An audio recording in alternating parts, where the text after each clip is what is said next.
దూరం నుంచి చూస్తే అది హిమాలయాల అంచుల్లోంచి ఉద్భవించిన ఓ అద్భుతమైన కళాఖండంలా కనిపిస్తుంది. వేల అడుగుల లోతైన లోయపై సన్నని పట్టు దారంలా సాగిపోతున్న ఆ ఉక్కు నిర్మాణం కేవలం ఒక వంతెన కాదు. అది మనిషి సంకల్పానికి, అత్యాధునిక ఇంజనీరింగ్కి, ప్రకృతి సవాళ్లను అధిగమించే ధైర్యానికి నిలువెత్తు నిదర్శనం. ఆ అద్భుతమే చినాబ్ రైల్ వంతెన. ప్రపంచంలోనే అత్యంత ఎత్తైన రైల్ వంతెనగా చరిత్రలో నిలిచిపోయే ఈ నిర్మాణం వెనుక ఎందరో మహానుభావుల శ్రమ, మేధస్సు, నిరంతర కృషి దాగి ఉన్నాయి. వారిలో ఒకరు భారతదేశం గర్వించదగ్గ భూ సాంకేతిక ఇంజనీరింగ్ శాస్త్రవేత్త, ఐఐఎస్సి ప్రొఫెసర్ డాక్టర్ గాలి మాధవీలత.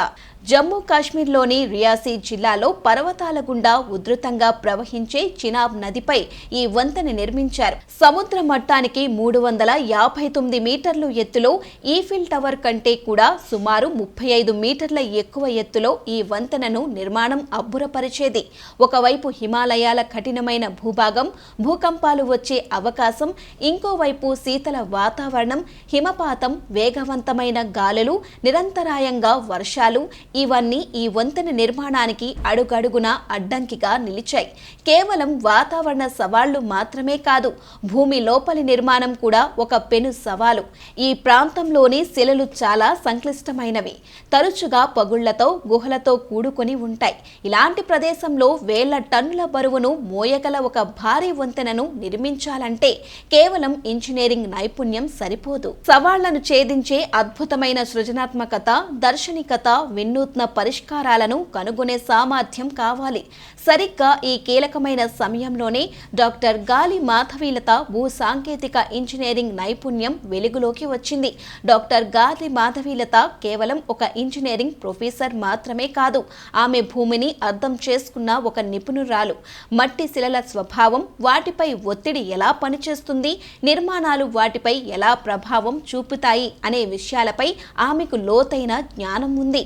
1992లో జవహర్లాల్ నెహ్రూ టెక్నాలజికల్ యూనివర్సిటీ కాకినాడ నుండి సివిల్ ఇంజనీరింగ్లో బీటెక్ పూర్తి చేసిన ఆమె national institute of technology Warangal నుండి బయోటెక్నికల్ ఇంజనీరింగ్లో ఎంటెక్, ఐఐటి మద్రాస్ నుండి సివిల్ ఇంజనీరింగ్లో పిహెచ్డి పూర్తి చేశారు.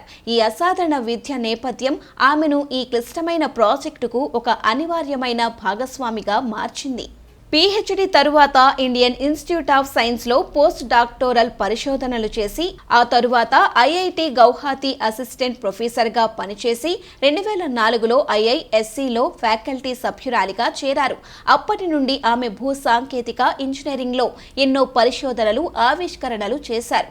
ఆమె పరిశోధనలు ప్రధానంగా మట్టి బలోపేతం, బయోసింథటిక్స్, శిలల మెకానిక్స్ చుట్టూ తిరుగుతాయి. మట్టి జియోసింథటిక్స్ల మధ్య ఘర్షణ స్వభావం, చిత్ర ఆధారిత సాంకేతాలను ఉపయోగించి సూక్ష్మ ఉపరితల మార్పులను విశ్లేషించడం వంటివి ఆమె పనిలో భాగం. రోడ్ల నిర్మాణం, భూకంపాల సమయంలో నిలబడి ఉండే గోడల స్థిరత్వం వంటి అంశాలపై కూడా ఆమె విస్తృతంగా పరిశోధనలు చేశారు. చినాబ్ వంతెన నిర్మాణంలో డాక్టర్ మాధవీలత బృందం అనుసరించిన ఒక వినూత్న విధానం డిజైన్ యాజ్ యూగో వ్యూహం. అంటే ముందుగా మొత్తం డిజైన్ చేసి ఆపై దానిని అమలు చేయడం కాకుండా, నిర్మాణ ప్రక్రియలో భూమి లోపలి పరిస్థితులకు అనుగుణంగా డిజైన్ను నిరంతరం మార్చుకుంటూ, మెరుగుపరుచుకుంటూ వెళ్లడం. ఈ విధానం చినాబ్ వంటి సంక్లిష్ట భౌగోళిక పరిస్థితులలో చాలా అవసరం. ఎందుకంటే లోయ లోపల శిలల నిర్మాణంలో ఊహించని పగుళ్లు, గుహలు, భిన్నమైన రాతి పొరలు కనిపించే అవకాశం ఉంది. ఈ వంతెన నిర్మాణంలో శిలల స్థిరత్వం ఒక పెద్ద సవాలు. వేల టన్నుల బరువును మోయగల వంతెనను నిర్మించాలంటే దాని పునాదులు చాలా దృఢంగా ఉండాలి.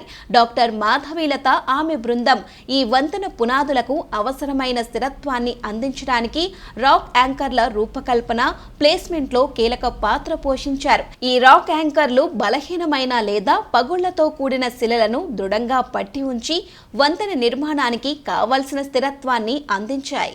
నేడు ఆ అద్భుతమైన చినాబ్ రైల్ వంతెన చినాబ్ నదిపై సగౌరవంగా నిలబడి ఉంది.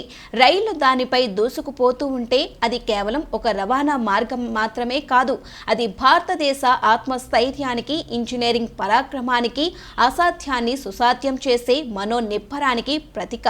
ఈ వంతెన నిర్మాణంలో ఎన్నో సవాళ్లను అధిగమించడంలో, ముఖ్యంగా భూమి లోపలి సంక్లిష్ట సంక్లిష్టతలను అర్థం చేసుకొని దానికి తగ్గ పరిష్కారాలను అందించడంలో డాక్టర్ గాలి మాధవీలతది ఐకానిక్ పాత్ర. ఆమె కృషి కోట్ల మంది జీవన ప్రయాణాన్ని సులభతరం చేసింది. దుర్గమమైన హిమాలయాల ప్రాంతాలను అనుసంధానించడం ద్వారా ఆర్థిక అభివృద్ధికి, పర్యాటకానికి మరియు జాతీయ భద్రతకు ఈ వంతెన ఎంతగానో తోడ్పడుతుంది. డాక్టర్ గాలి మాధవీలత వంటి అంకిత భావం గల శాస్త్రవేత్తలు, ఇంజనీర్లు ఉన్నంతకాలం భారతదేశం ఇంజనీరింగ్ రంగంలో సరికొత్త శిఖరాలను అధిరోహిస్తూనే ఉంటుందనేందుకు చినాబ్ ఇప్పుడో ఉదాహరణ. ఆమె కృషి భారత యువతరానికి స్ఫూర్తి.